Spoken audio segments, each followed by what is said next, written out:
Mardi 8 octobre, les 6 candidats à la primaire socialiste pour les élections municipales d'Aix-en-Provence sont venus à la rencontre des électeurs et des étudiants de Sciences Po Aix.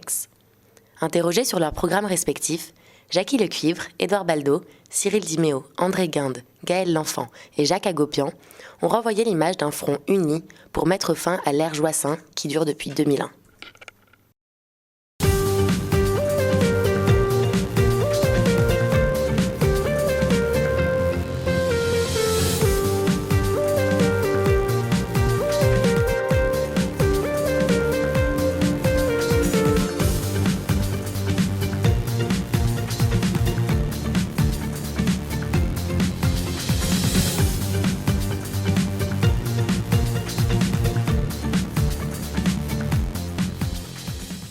Le message à retenir de cette rencontre est un message de cohésion et d'unité.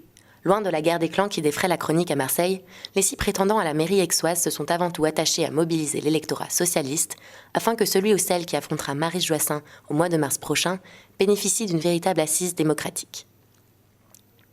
La discussion s'est articulée autour de 3 thèmes choisis par les étudiants: l'éthique et les valeurs du socialisme, la jeunesse et l'éducation, et enfin l'économie.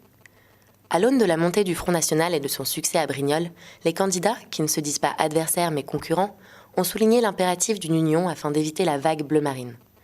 Ils ont également prôné un retour à des valeurs de gauche, telles que l'humanisme et la justice sociale. Gaël L'Enfant s'est démarqué en condamnant les propos de Manuel Valls concernant les Roms, mais tous se sont positionnés en faveur d'une démarche solidaire d'intégration, dans une volonté de limiter les démantèlements de camps et les reconduites à la frontière. Sur la jeunesse, les 6 intervenants ont là encore affiché un discours semblable.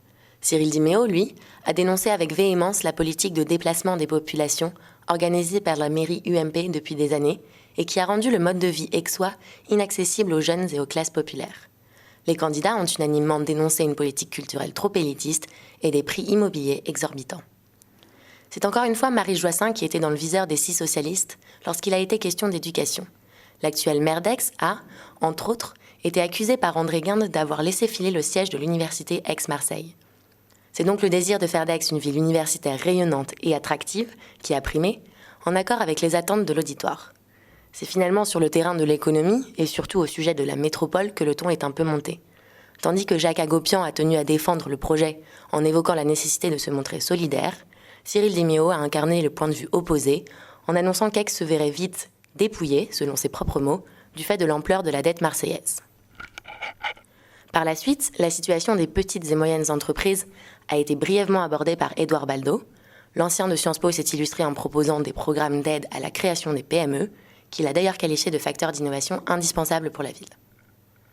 Après près de 3 heures de débat, c'est donc l'image d'un échange courtois que l'on retient. L'exercice aura démontré la capacité des 6 candidats à mettre leurs différends de côté et leur volonté de s'unir afin que la gauche remporte l'élection municipale, seul véritable enjeu.